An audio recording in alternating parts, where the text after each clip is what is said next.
दोस्तों नमस्कार। आजादी के बाद किसी भी सरकार ने इंफ्रास्ट्रक्चर पर जितना भी खर्च किया होगा उसमें कम से कम 4 गुना और ज्यादा से ज्यादा 40 गुना ज्यादा पैसा बीते 10 बरस में भारत के इंफ्रास्ट्रक्चर पर सरकार ने खर्च किया है।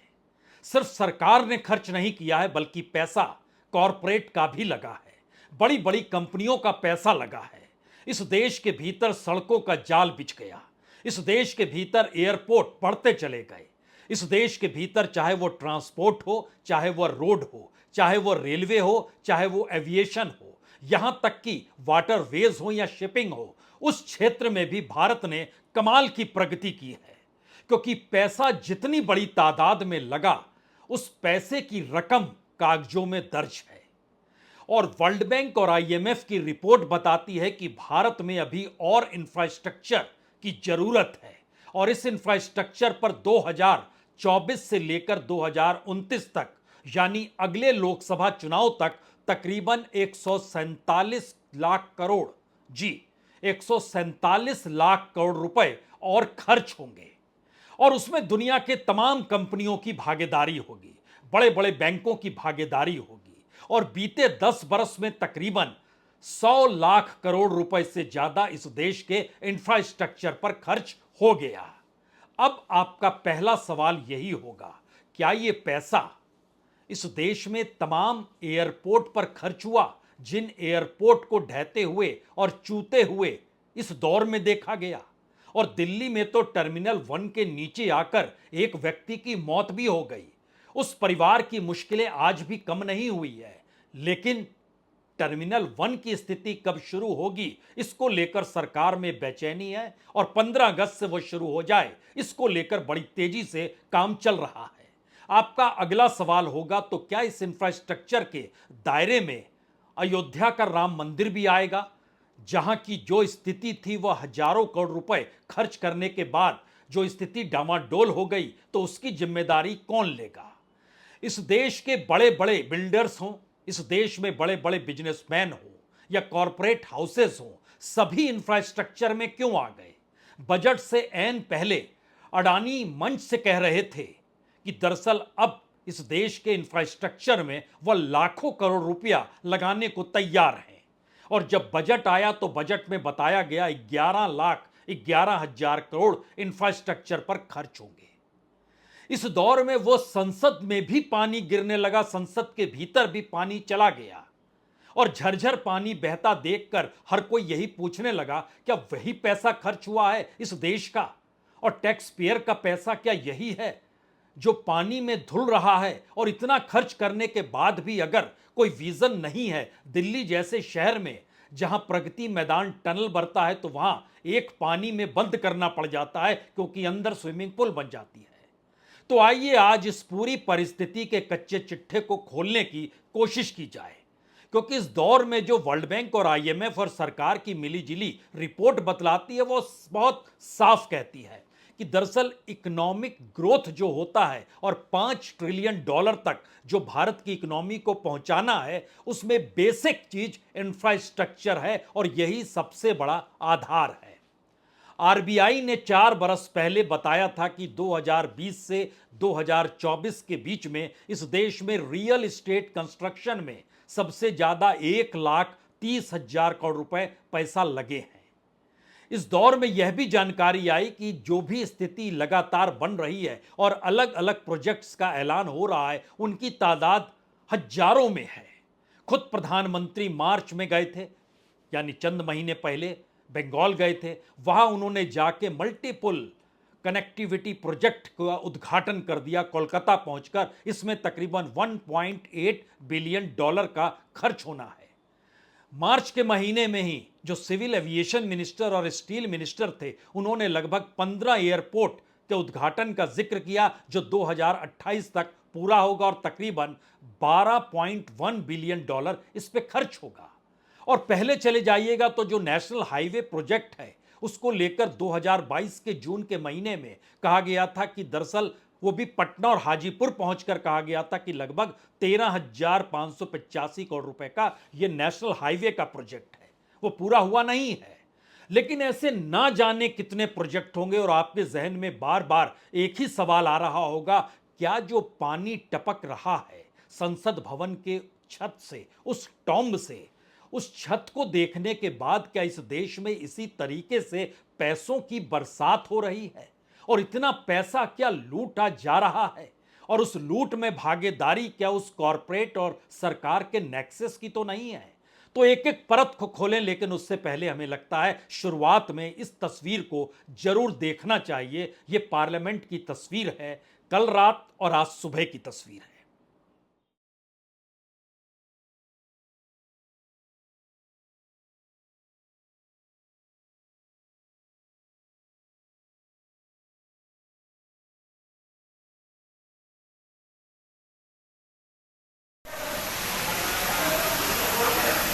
खोल दिया खोल दिया।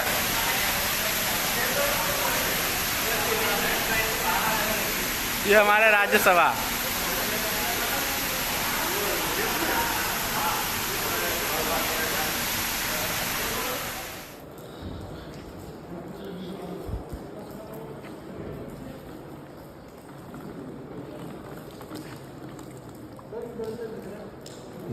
तुम लोग मत आ जाओ यार इसमें। अभिषेक 970 करोड़ रुपए इस पे खर्च हुए हैं। जिस इमारत को अभी आपने देखा, यह नया संसद भवन है। इसके सामने की सड़क संसद भवन के जमीन से ऊपर है, तो पानी अंदर चला गया जो आप देख पा रहे थे, और जिस जगह पानी झरझर बह रहा था वो राज्यसभा का क्षेत्र है। लेकिन बहरहाल इस देश के भीतर इंफ्रास्ट्रक्चर और पैसे का सच है क्या, जिस पर इतनी लूट मची हुई है? क्योंकि इस दौर में जो 50 साल तक राज्यों को पिछले बरस मोदी सरकार ने कहा कि आप इंफ्रास्ट्रक्चर के नाम पर इंटरेस्ट फ्री लोन आरबीआई से ले सकते हैं, और वो आंकड़ा तकरीबन 1.5 लाख करोड़ का था। यानी राज्य अगर चाहें इंफ्रास्ट्रक्चर को डेवलप करना, जो केंद्र की अलग अलग योजनाएं होंगी, कॉरपोरेट के जरिए आएगी, और जो भी पब्लिक के साथ जो सहमति के साथ इंफ्रास्ट्रक्चर डेवलप किया जाता है, उसमें भी रकम लगाने के लिए स्टेट गवर्नमेंट 1.5 लाख करोड़ रुपया तो ले ही सकते हैं, और इंटरेस्ट फ्री रहेगा, आपको कोई इंटरेस्ट देने की जरूरत पड़ेगी नहीं। लेकिन बात इतनी सी नहीं है। इस देश के भीतर में नेशनल इंफ्रास्ट्रक्चर पाइपलाइन बनाया गया 108 लाख करोड़ का। यह अलग अलग स्टेज पर अभी भी चल रहा है। नवंबर 2022, याद कीजिए, national investment and infrastructure fund बनाया गया NIIF के जरिए, और इसमें इस देश के भीतर में एक प्लेटफॉर्म क्रिएट किया गया जिसका नाम दिया गया कोलैबोरेशन इन्वेस्टमेंट फंड प्लेटफॉर्म, और अलग अलग क्षेत्रों में यह काम करने लगा। भारत सरकार ने टैक्स पेयर का पैसा कुछ लगाया, दुनिया भर की कंपनियों ने कुछ पैसा लगाया, मल्टीनेशनल डेवलपमेंट बैंक ने पैसा लगाया, और यहां के जो कॉरपोरेट मित्र हैं उन्होंने भी पैसा लगाया।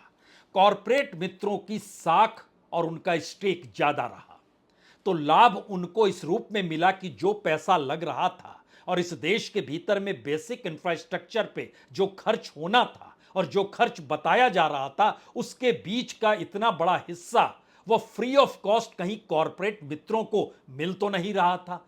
यह सवाल एक दो बार अंतर्राष्ट्रीय मंच तक पर उठा कि भारत में जितना पैसा इंफ्रास्ट्रक्चर पे लगाया जा रहा है और लग रहा है, उसका लाभ लोगों को मिल रहा है या उसके जरिए भी वसूली लोगों से ही हो रही है। यह सवाल टोल को लेकर भी उठा, और जो फास्टैग आपकी गाड़ी पे रहता है, यह प्लान वहीं से निकल कर आया कि सबको मजबूरी वश उससे जोड़ दिया जाए, उसके अलावे कोई रास्ता बचे नहीं। लेकिन बात फिर हमने कहा इतनी नहीं है। इस देश के भीतर में जो इस बार का बजट आया, उसने FDI का रास्ता कंस्ट्रक्शन डेवलपमेंट प्रोजेक्ट और कंस्ट्रक्शन इंफ्रास्ट्रक्चर प्रोजेक्ट को लेकर खोल दिया।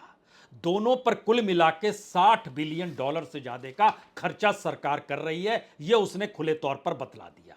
इस प्रक्रिया के भीतर में जो निप का प्रोजेक्ट था, यानी नेशनल इंफ्रास्ट्रक्चर पाइपलाइन जो थी, इसमें 34 सेक्टर चुने गए। 9142 प्रोजेक्टों का ऐलान अभी तक हो चुका है। पिछले बरस तक 6835 प्रोजेक्ट पर काम चल रहा था, जिसमें से 2476 प्रोजेक्ट डेवलपमेंट फेज में थे, और इस पर तकरीबन $1.9 ट्रिलियन का बजट बनाया गया, जो अलग अलग माध्यमों से पैसा लगा। और इस देश के भीतर में जो सड़क और ब्रिज बनने हैं, उससे जुड़े हुए 3,906 करोड़ 3,906 प्रोजेक्ट थे। लेकिन इस पूरे पर जो प्रोजेक्ट शुरू हुए और उसकी जो शुरुआती रकम थी, वो रकम तकरीबन 27 लाख करोड़ की आई। उस 27 लाख करोड़ में जब प्रोजेक्ट्स देरी होने लगे, तो वो बढ़ते बढ़ते बढ़ते बढ़ते होते होते पता चला कि वो 27 लाख करोड़ 33 लाख करोड़ को पार कर गए, यानी 6 लाख करोड़ की रकम ज्यादा हो गई। जिन्होंने पैसा लगाया था, जो बाहर की कंपनियां थी, हिंदुस्तान की जो कॉरपोरेट थी और टैक्स पेयर का जो पैसा था, अब उसमें पैसा कौन दे? तो कुछ नए प्रोजेक्ट का ऐलान करके उन प्रोजेक्ट जो पुराने देर से चल रहे थे उनके साथ जोड़ दिया गया। इसीलिए 6,835 प्रोजेक्ट 9,142 प्रोजेक्ट में नजर आने लगे। इस देश के भीतर में हर क्षेत्र में पैसा है। लॉजिस्टिक मार्केट 2024 यानी आज की तारीख में यह लगभग $317 बिलियन का है। अगले इलेक्शन के समय सरकार खुद बता रही है $484 बिलियन का हो जाएगा। जो एयरपोर्ट है, उसमें 2022 में कहा गया था हम 98,000 करोड़ रुपए खर्च करेंगे। और संयोग देखिए, 2023 से शुरू होता है और 2024 में आते आते इस देश के 6 एयरपोर्ट स्थिति नाजुक हो जाती। और कल तो जयपुर एयरपोर्ट की स्थिति इतनी नाजुक थी कि जिस पर आप सामान ले जाते हैं, उस गाड़ी से उतारकर वहां पर पायलट को उस सामान वाले पर खड़ा किया गया और उससे अंदर ले जा रहे थे कि चलिए आपके जूते ना भींगे, हम आपको अंदर तक पहुंचा देते हैं। ये इंफ्रास्ट्रक्चर पे 98,000 करोड़ रुपए खर्च, जिसमें मॉडिफिकेशन होना था, जो टर्मिनल्स थे, नए टर्मिनल भी बनने थे और रनवे की मजबूती भी आनी थी। रनवे तक पर पानी आने की स्थिति में बंबई की भी हालत सामने निकलकर इसी दौर में आई है। और हमारे यहाँ जो प्लानिंग कमीशन के बाद जब नीति आयोग बनाया गया, तो फाइनेंस कमीशन ने भी इस पर काम शुरू किया और कहा कि तकरीबन 1 लाख करोड़ रुपए अब चाहिए इन क्षेत्रों में और सुधार के लिए। यानी पैसे की कहीं कोई कमी नहीं है। और ये बहुत साफ तौर पर बतलाता है जब हम आपसे जिक्र कर रहे हैं कि तकरीबन 1,800 करोड़ रुपए राम मंदिर को लेकर हो गए, 970 करोड़ रुपए की ये जो पूरी इमारत बनी, यानी संसद भवन, लोकतंत्र का मंदिर बना, हजारों करोड़ रुपए टनल पे खर्च हो गए, सब जगह पानी। और इस टनल और इस प्रोसेस में भीतर में हिमाचल प्रदेश में भी जो टनल बन रहा था, उसको भी दिमाग में रखिएगा। लेकिन इसके साथ जरा सोचिए, इस देश के भीतर में जो पब्लिक प्राइवेट पार्टनरशिप थी, यानी public private partnership PPP model जो था, वो एक झटके में 2019 के बाद फेल सा हो गया। क्यों फेल हो गया? क्योंकि प्रोजेक्ट सामने आ नहीं रहे थे। प्रोजेक्ट के नाम पर बहुत काम तो हो रहा था, लेकिन वो सामने आते नहीं थे। 2014 से 2019 के इलेक्शन से ठीक पहले तक लगभग 24 लाख करोड़ रुपए का बजट निकल कर आया। पैसा कितना दिया गया, उस पैसे का कितना उपयोग हुआ, वो पैसा कहां चला गया, और इसके मातहत 4,000 प्रोजेक्ट 2019 के इलेक्शन से एन पहले तक, यानी मार्च 2019 तक, मई 2014 के बाद से। लेकिन 19 के बाद स्थिति डगमगाई तो सिर्फ 300 प्रोजेक्ट ही सामने आए और उसका पूरा बजट करीब 2 लाख करोड़ का। और उसमें भी 2019 में ही 266 प्रोजेक्ट पीपीपी के निकल के आए और 1,11,746 करोड़ उसमें था। अब आप सोच रहे होंगे कि इतना पैसे का जिक्र हम क्यों कर रहे हैं, और इस देश की माली हालत में इतना जब पैसा है तो हर क्षेत्र में काम जबरदस्त तरीके से क्यों नहीं हो रहा है। बिल्कुल आप सही सोच रहे हैं, लेकिन उससे पहले हम उस दिशा में जाए जो आपके जहन में सवाल है, उससे पहले एक चीज और समझ लीजिए। इस देश के भीतर में जो पानी बरस रहा है, इस सरकार ने कहा कि जो प्रधानमंत्री ग्राम सड़क योजना है और उसको जो बनाया जाता है, वो सभी मौसम में ऑल वेदर कनेक्टिविटी रहेगी और जहां जहां 25,000 लोग रहते हैं वहां पर ऐसी सड़कें होंगी।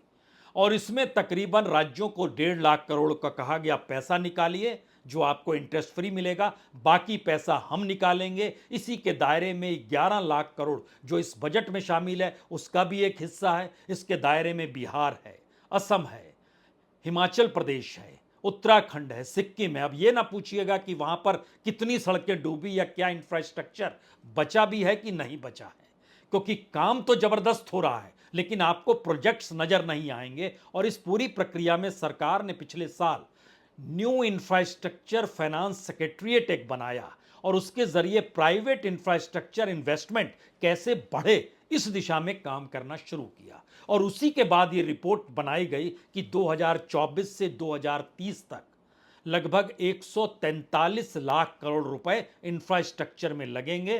पुरानी फाइल जो आई उसमें 2017 से 2023 तक के आंकड़े, जिसमें 67 लाख करोड़ रुपए खर्च हो गए। कहां खर्च हुए कोई जानता नहीं है, लेकिन फिर भी उन दस्तावेजों को अगर आप देखेंगे तो कोर इंफ्रास्ट्रक्चर में 50 लाख करोड़ रुपया खर्च हो गया, एनर्जी के क्षेत्र में 15 लाख करोड़ रुपया खर्च हो गया, ट्रांसपोर्ट के क्षेत्र में 2 लाख करोड़ रुपया खर्च हो गया।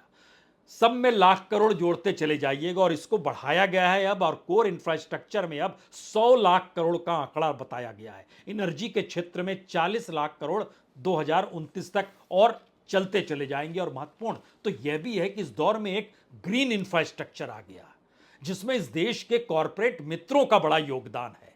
उन्होंने अपने तौर पर इस पे काम करना शुरू कर दिया और ग्रीन इंफ्रास्ट्रक्चर को लेकर और उसमें एनर्जी और ट्रांसपोर्ट को जोड़ा गया। लेकिन बड़ा महत्वपूर्ण यह भी है कि इसमें लगभग 77% पैसा जो है वो कर्ज में लिया जाता है, बैंकों से उठाया जाता है, और इक्विटी जो है वो 23% की है।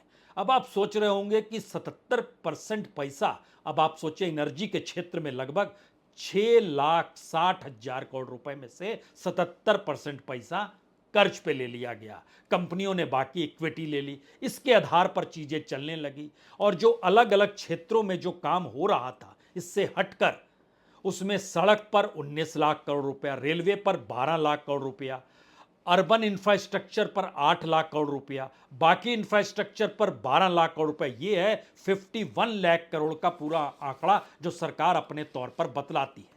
लेकिन यहां एक और बात सामने आई कि खास तौर से जो रेलवे का बजट है वो कुछ कुछ बढ़ते चला गया। इस बार लगभग 2,54,000 करोड़ का हो गया। इसी दौर में रेलवे भी ध्वस्त नजर आने लगी। सड़कों की स्थिति और एयरपोर्ट की स्थिति और उसके बाद रेलवे की स्थिति देखिए। रेलवे के एक्सीडेंट और तमाम मुद्दे धीरे धीरे अब सड़क से निकलकर संसद तक पहुंच गए और उसमें यह बात सामने आने लगी कि जो भी परिस्थिति है उसमें आप जनरल कोच कितना लगाते हैं, तो सरकार ने कहा हम 2/3 जनरल कोच रखते हैं। तब कहा गया भीड़ कहां से बढ़ गई, बोले लोग ज्यादा सफर करने लगे हैं। फिर कहा गया टिकटों की कीमत क्यों बढ़ा दी गई है, और जो टिकट का पूरा आपका हिस्सा और उसमें भी बुजुर्गों को अब राहत रियायत नहीं देते हैं तो लाभ क्या हो रहा है, तो इनको लाभ ही नहीं हो रहा है, फिर भी ये चीज़ों को चला रहे हैं।